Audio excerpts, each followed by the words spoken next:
Assalamualaikum warahmatullahi wabarakatuh. Perkenalkan, nama saya Lulu Asratun Amnuria, MPM 2201030033, Prodi PGMI kelas A. Materi Makhluk Hidup dan Lingkungan.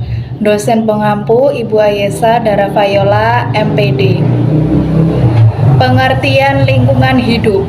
Lingkungan hidup adalah kesatuan ruang dengan semua benda dan kesatuan makhluk hidup, termasuk di dalamnya manusia dan perilakunya yang melaksanakan peri kehidupan dan kesejahteraan manusia serta makhluk hidup lainnya.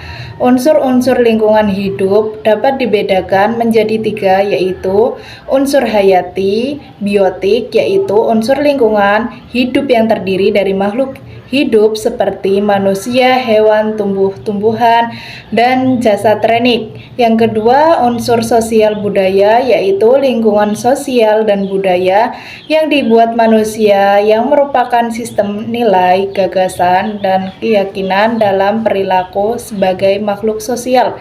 Dan yang ketiga, unsur fisik abiotik, yaitu unsur lingkungan hidup yang terdiri dari benda-benda tidak hidup seperti air, tanah, udara, iklim, dan lainnya. Organisasi kehidupan. Yang pertama, individu. Individu adalah setiap anggota populasi. Contoh, seorang manusia, seekor tikus, seekor harimau, seekor burung, dan lain-lain. Yang kedua, populasi. Populasi adalah kumpulan makhluk hidup sejenis yang tinggal di suatu tempat.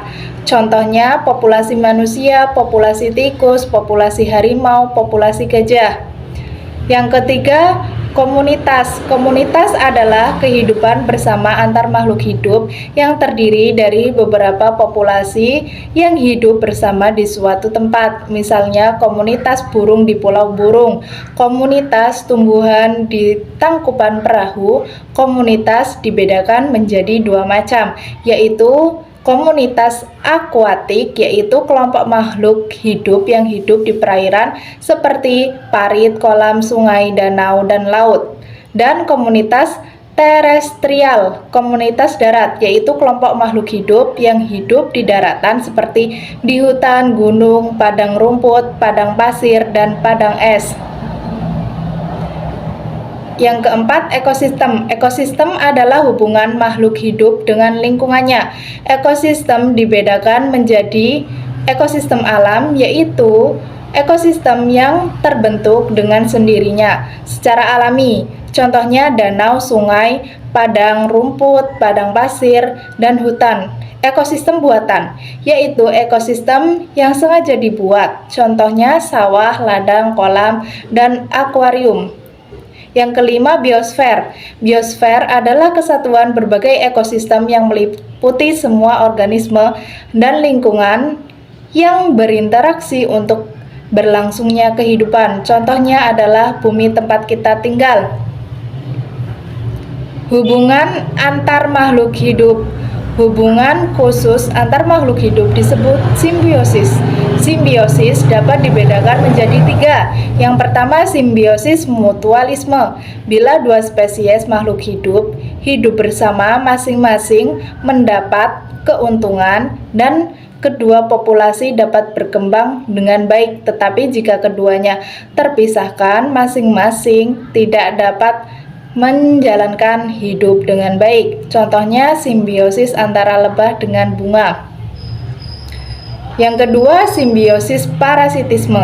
Simbiosis parasitisme adalah hubungan antar makhluk hidup yang hanya menguntungkan salah satu pihak dan merugikan pihak lain. Contohnya kutu yang hidup pada tubuh hewan.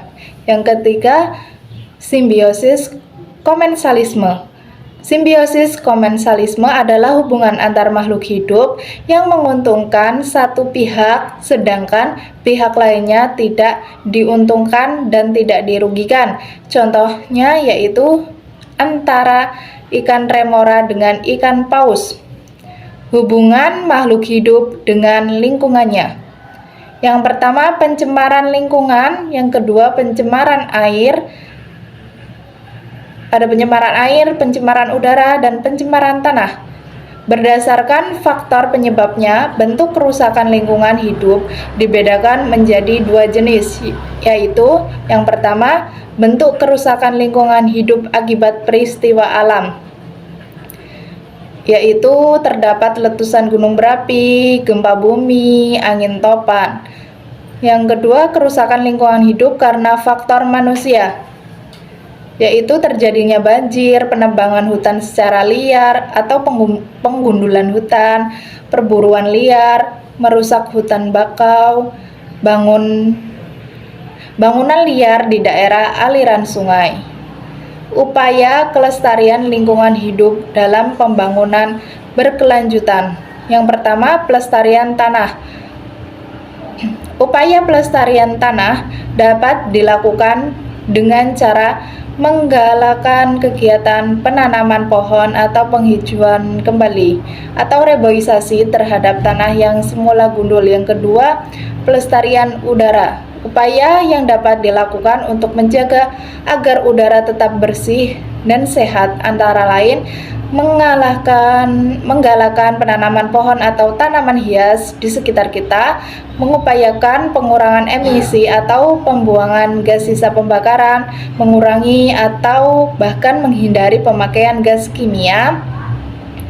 Yang ketiga, pelestarian hutan. Upaya yang dapat dilakukan untuk melestarikan hutan yaitu reboisasi atau penanaman kembali hutan yang gundul, melarang pembabatan hutan secara sewenang-wenang, menerapkan sistem tebang pilih dalam menebang pohon. Yang keempat, pelestarian laut dan pantai. Adapun upaya untuk melestarikan laut dan pantai dapat dilakukan dengan cara melakukan reklamasi pantai dengan menanam kembali tanaman bakau di area sekitar pantai, melarang pengambilan batu karang yang ada di sekitar pantai maupun di dasar laut, melarang memakai bahan peledak dan bahan kimia lain dalam mencari ikan, dan melarang pemakaian pukat harimau untuk mencari ikan. Yang kelima, pelestarian flora dan fauna. Upaya yang dapat dilakukan untuk menjaga kelestarian flora dan fauna di antara lain adalah mendirikan cagar alam dan suaka marga satwa, melarang kegiatan perburuan liar, dan menggalakkan kegiatan penghijauan. Demikian materi yang dapat saya sampaikan. Saya akhiri, wallahul muwaffiq ila aqwamit thoriq. Wassalamualaikum warahmatullahi wabarakatuh.